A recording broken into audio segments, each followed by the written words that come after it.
This is Focal Point with Brian Fisher on AFR Talk. Back to this Tuesday edition of Focal Point on AFR Talk. I am Brian Fisher, congenial, convivial, and amiable as always. You are listening to Focal Point, the home of muscular Christianity on conservative talk radio. Just heard a spot for Truth for a New Generation, a conference coming up September 5 and 6. You heard Alex McFarland talking about this conference. He's hosting it. He's sponsoring it. AFA is joining with Alex McFarland to sponsor this Truth for a New Generation, specifically designed for the millennial generation, to introduce you to the deep truths of Christianity, enable you to defend it. The theme this year is life and liberty given by God. Go to truthforanewgeneration.com. It's in Spartanburg, South Carolina, September 5 and 6. Now, a story regarding the Mississippi primary race, I teased this at the top of the program, has broken last night that there is now credible evidence that systematic voter fraud was committed by the Cochran campaign. And we've got eyewitness testimony, somebody who participated in this vote fraud scheme, this vote buying scheme, has come forward and has told his story in his own words.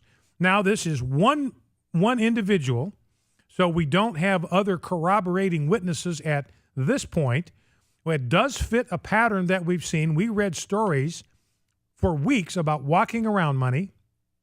We know the content of these radio ads that were paid for by a PAC that's run by Haley Barbour, former governor of Mississippi, that accused Chris McDaniel and the Tea Party of being out-and-out racists.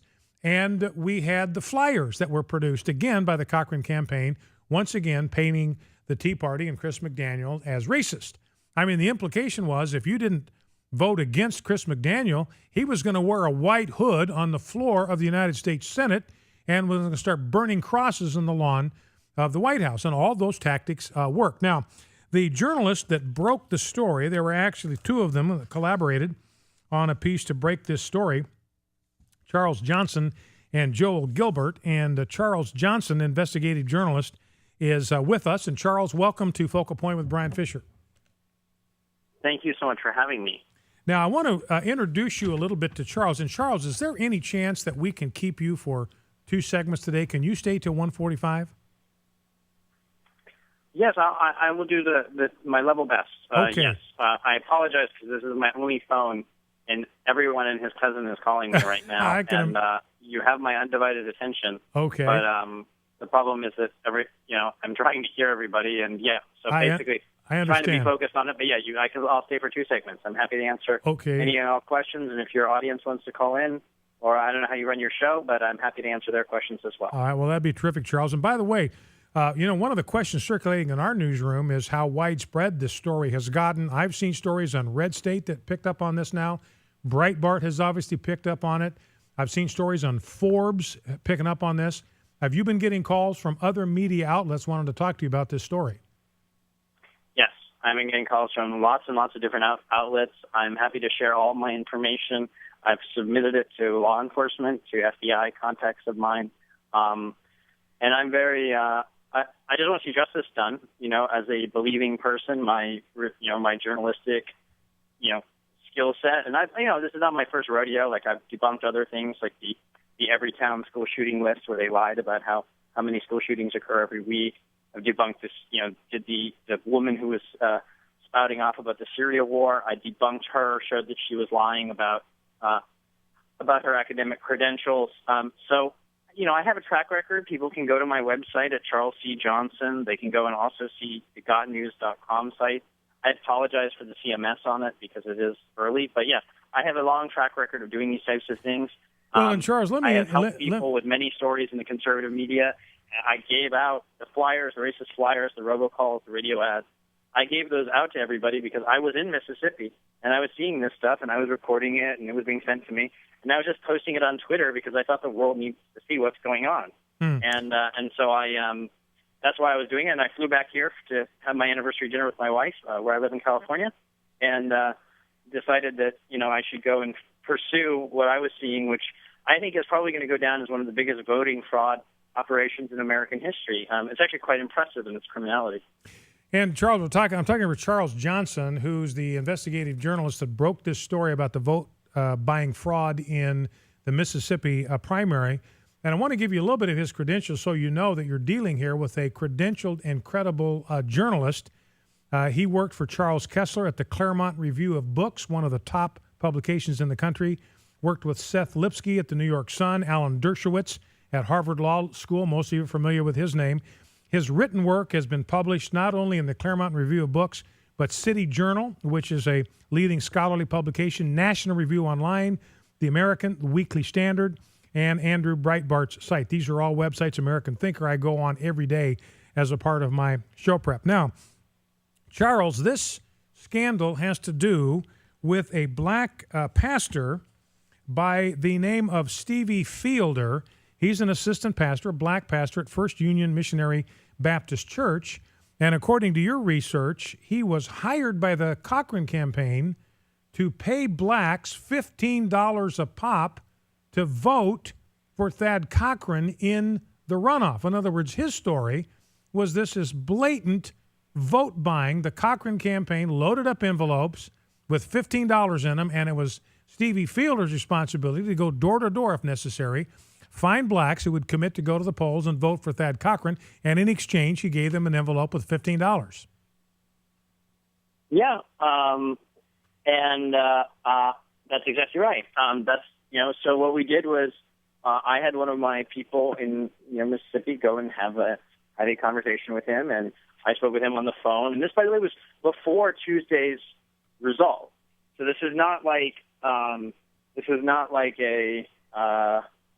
was seeing what was going on in Mississippi, and I wanted to do something about it. Now, the subsequent conversation that we had with my research friend Joel Gilbert, that conversation that we recorded and then we posted at gotnews.com. That happened after the election. We did pay the Reverend some money for his story because he, I think rightly fears that he's going to be attacked and people are going to come after him. They're sort of already started. And so we did pay him. There's a long tradition in journalism of paying sources as long as you can vet the information. He turned over text messages from Salim Baird, who was the Cochran staffer tasked with getting out the black vote. And so I believe the Reverend. He has a history, like a lot of Mississippians, he has a colorful history. He has been in trouble for fraud, but he's also been a part of the redevelopment agency. He's also helped the voter get out the vote operations before for Republicans like Mr. Snowden, who's I believe he's some sort of state rep or state senator. But he's I spoke to him, I vetted him, and so I hope people will draw their own conclusions. They can go to gotnews.com.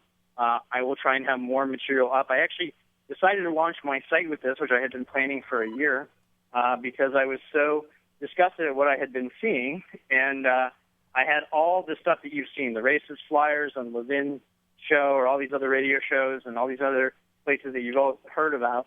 That stuff has all been things that I have found and had authenticated and produced. And you can follow me at Chuck C. Johnson at Twitter and go through my media files, and I just throw it up there so people can see for themselves.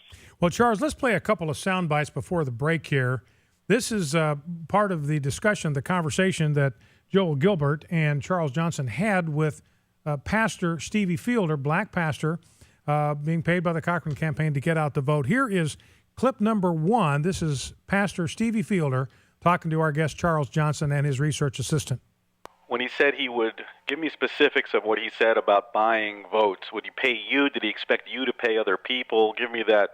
What the deal? What was the deal? What he would do is he would have the $15 a vote in each envelope. Then you just give it to the people as they go in and vote. Outside of, not right at the polling place, but you would actually recruit people that would accept the $15 and they would go in and vote. And when was he going to give you the cash so you could pay them? When was that supposed to take place?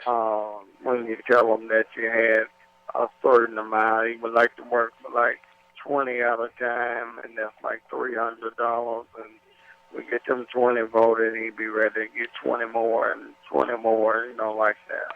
Now let's listen to clip number 2. So there's Stevie Fielder. He's saying, look, they envelopes 20 at a time, had $15 in it. We were out there to recruit people to take the $15 bucks, and in exchange for that bribe, basically go vote for Senator Cochran. That is his story. Here is clip number 2. And did you actually deliver some people to the polls on behalf of Salim based on the promise of payment? Yes. How many do you think you delivered? Hundreds. Hundreds? Yes. How did you go about recruiting people? Did you say, hey, if you come and vote, we're going to give you some money? What did you do to get people to go?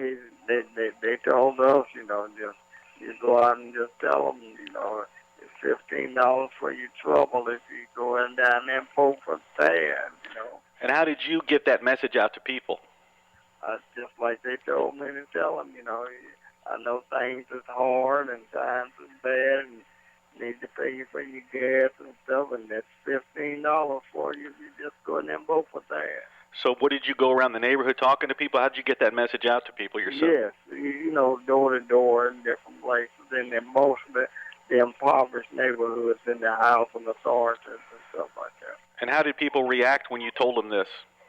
They were glad to give $15. Now, Charles, we got about a minute here before the break. Any reaction to those sound bites that we just played and what that tells us about what went on in this campaign? Well, I would say that, I think it speaks for itself. People can draw their own conclusions about it. I think, we did the level best we could. I encourage all reporters and journalists to go and research this question for themselves. We looked into Fielder. He's a member of his community. He's upstanding. He's a reverend. We talked to him about, being a man of the cloth. And so we really did do the best we could vetting him. And so, I hope more comes out. I'm told more is going to come out. But frankly, I'm just overwhelmed by all the calls and texts and everything that's going on. Really it seems like the whole world is descending upon me right now. And I'm just trying to get the truth out. Yeah, just keep your head above I water. would appreciate any help I could get. And if you want to send me things, I'm happy to, evaluate them over Twitter and whatnot. Well, Charles, it sounds like you're swamped. If you'd be kind enough to hold over for just 2 minutes, I'll just try to keep you for about another 5 minutes. I'd like to get to some of the implications. I've got some more sound bites. We can play those after we let you go because you've got a lot of people wanting to talk to you, and we want to get this message out because if this is true, this could be the end of Senator Cochran's senatorial career, and it could put Chris McDaniel in the race in November as the GOP nominee. We'll be right back with Charles Johnson. Stay with us. Focal Point AFR Talk.